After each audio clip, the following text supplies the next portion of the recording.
ವಿಕಲಚೇತನರ ಸುದ್ದಿಯನ್ನು ವೀಕ್ಷಿಸುತ್ತಿರುವ ಎಲ್ಲ ವಿಕಲಚೇತನರಿಗೆ ಒಂದು ವಿಶೇಷ ಸುದ್ದಿಯನ್ನು ನಮ್ಮ ರಾಜ್ಯ ಸರ್ಕಾರದಿಂದ ಘೋಷಿಸಿರುತ್ತಾರೆ. ಯಾರೆಲ್ಲ ನಮ್ಮ ಚಾನಲನ್ನು ಸಬ್ಸ್ಕ್ರೈಬ್ ಮಾಡಿಲ್ಲ ಮತ್ತು ಬೆಲ್ ಐಕನ್ ಮಾಡಬೇಕೆಂದು ತಮ್ಮಲ್ಲಿ ವಿನಂತಿ. ಏಕೆಂದರೆ ಎಲ್ಲ ವಿಡಿಯೋಗಳನ್ನು ತಾವು ವೀಕ್ಷಿಸಲು ಬೆಲ್ ಐಕನನ್ನು ಒತ್ತಿರಿ. ಎಲ್ಲ ವಿಕಲಚೇತನರ ಆರೈಕೆ ಮಾಡುತ್ತಿರುವ ಪಾಲಕರಿಗೆ ಒಂದು ವಿಶೇಷ ಸುದ್ದಿಯನ್ನು ನಮ್ಮ ರಾಜ್ಯ ಸರ್ಕಾರ ವಿಕಲಚೇತನರಿಗೆ ನೀಡಿದ್ದು, ಈ ಸುದ್ದಿ ಏನಪ್ಪ ಅಂದರೆ, ಇದು ಯಾವೆಲ್ಲ ವಿಕಲತೆ ಹೊಂದಿರುವ ವಿಕಲಚೇತನರಿಗೆ ಅನ್ವಯವಾಗುತ್ತದೆ ಎಂದು ಈ ವಿಡಿಯೋ ಮೂಲಕ ತಮ್ಮಲ್ಲಿ ತಿಳಿಸಲು ಬಯಸಿರುತ್ತೇನೆ. ಈ ಹಿನ್ನೆಲೆಯಲ್ಲಿ 2025-26ನೇ ಸಾಲಿನಲ್ಲಿ cerebral policy, muscular dystrophy, Parkinson's ಮತ್ತು ಮಲ್ಟಿಪಲ್ ಸ್ಕ್ಲೆರೋಸಿಸ್ ಈ ಕಾಯಿಲೆಗಳಿಂದ ಬಳಲುತ್ತಿರುವ ವ್ಯಕ್ತಿಗಳಿಗೆ ಆರೈಕೆದಾರರಿಗೆ ನೀಡುತ್ತಿರುವ ಮಾಸಿಕ ₹1,000ಗಳ ಪ್ರೋತ್ಸಾಹಧನ ಯೋಜನೆಯನ್ನು ಆಟಿಸಮ್ ಮತ್ತು ಬೌದ್ಧಿಕ ವಿಕಲತೆ ಮತ್ತು ಬಹುವಿಧ ವಿಕಲತೆ, ಶ್ರವಣ ದೋಷ ಮತ್ತು ದೃಷ್ಟಿ ನ್ಯೂನತೆ ಕಾಯಿಲೆಗಳಿಂದ ಬಳಲುತ್ತಿರುವ ಆರೈಕೆದಾರರಿಗೆ ಪ್ರೋತ್ಸಾಹಧನ ನೀಡಲಾಗುವ ಯೋಜನೆಯನ್ನು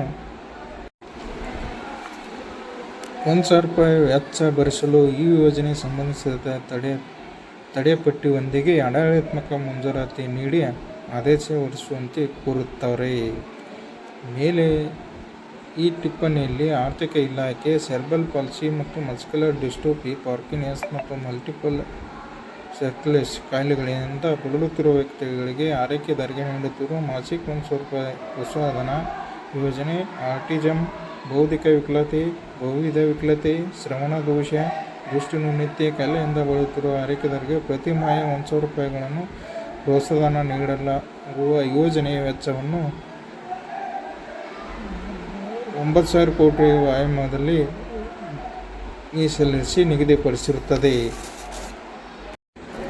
ಈ ಯೋಜನೆ ಪಡೆಯಲು ಬೇಕಾಗುವ ದಾಖಲೆಗಳು ಎಂದರೆ, ವಿಕಲಚೇತನರ ವಿಶಿಷ್ಟ ಗುರುತಿನ ಚೀಟಿ ಕಡ್ಡಾಯ ಹಾಗೂ ಅಂಗವಿಕಲತೆಯ ಪ್ರಮಾಣಪತ್ರ %75 ಮತ್ತು ಅದಕ್ಕಿಂತ ಹೆಚ್ಚಾಗಿರಬೇಕು. ವಯಸ್ಸಿನ ಮಿತಿ ಇರುವುದಿಲ್ಲ, ಆದಾಯ ಮಿತಿ ಇರುವುದಿಲ್ಲ ಹಾಗೂ ಜಿಲ್ಲಾ ಮಟ್ಟ ಸಮಿತಿ ಈ ಯೋಜನೆ ಫಲಾನುಭವಿಯನ್ನು ಆಯ್ಕೆ ಮಾಡುತ್ತದೆ. ಈ ಸಮಿತಿಯಲ್ಲಿ ಇರತಕ್ಕಂಥ ಅಧಿಕಾರಿಗಳು ಉಪನಿರ್ದೇಶಕರು ಮತ್ತು ಮಹಿಳಾ ಮತ್ತು ಮಕ್ಕಳ ಅಭಿವೃದ್ಧಿ ಇಲಾಖೆ ಅಧ್ಯಕ್ಷರು, ಜಿಲ್ಲಾ ಆರೋಗ್ಯ ಮತ್ತು ಕುಟುಂಬ ಕಲ್ಯಾಣ ಅಧಿಕಾರಿಗಳು ಸದಸ್ಯರು, ಜಿಲ್ಲೆಯಲ್ಲಿ ವಿಕಲಚೇತನರ ಕ್ಷೇತ್ರದಲ್ಲಿ ಉತ್ತಮವಾಗಿ ಸೇವೆ ಸಲ್ಲಿಸುತ್ತಿರುವ ಒಂದು ಸ್ವಯಂ ಸೇವಾ ಸಂಸ್ಥೆ ಪ್ರತಿನಿಧಿ ಸದಸ್ಯರು, ಜಿಲ್ಲಾ ಅಂಗವಿಕಲ ಕಲ್ಯಾಣಾಧಿಕಾರಿಗಳು ಸದಸ್ಯರು ಮತ್ತು ಕಾರ್ಯದರ್ಶಿಯಾಗಿ ಇರುತ್ತಾರೆ.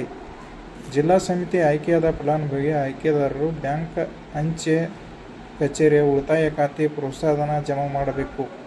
ಆಯ್ಕೆಯಾದ ವಿಕಲಚೇತನ ಫಲಾನುಭವಿಗೆ ಆರೈಕೆದಾರರಿಗೆ ಮರಣ ಹೊಂದಿದಲ್ಲಿ ಅಥವಾ ವಿಕಲಚೇತನ ಫಲಾನುಭವಿ ಲಿಖಿತ ಮನವಿ ಮೇರೆಗೆ ಬೇರೆ ಆರೈಕೆದಾರ ಜಿಲ್ಲಾ ಸಮಿತಿ ಆಯ್ಕೆ ಮಾಡಬಹುದು. ವಿಕಲಚೇತನ ಫಲಾನುಭವಿ ಮರಣ ಹೊಂದಿದಲ್ಲಿ ಪ್ರೋತ್ಸಾಹಧನ ಮಂಜೂರಾತಿ ಹಂತನೇ ರದ್ದಾಗುವುದು. ಇಷ್ಟೆಲ್ಲ ಮಾಹಿತಿ ಕೊಟ್ಟಿರುವ ಯಾರೆಲ್ಲ ನಮ್ಮ ವಿಕಲಚೇತನರ ಸುದ್ದಿವಾಹಿನಿಯನ್ನು ವೀಕ್ಷಿಸುತ್ತಿರುವ ಬೆಲ್ ಐಕಾನ್ ಹಾಗೂ ಸಬ್ಸ್ಕ್ರೈಬ್ ಮಾಡಿ. ಇನ್ನೂ ಹೆಚ್ಚಿನ ವಿಡಿಯೋಗಳನ್ನು ಮುಂದಿನ ದಿನಗಳಲ್ಲಿ ನಾವು ನೀಡುತ್ತೇವೆ.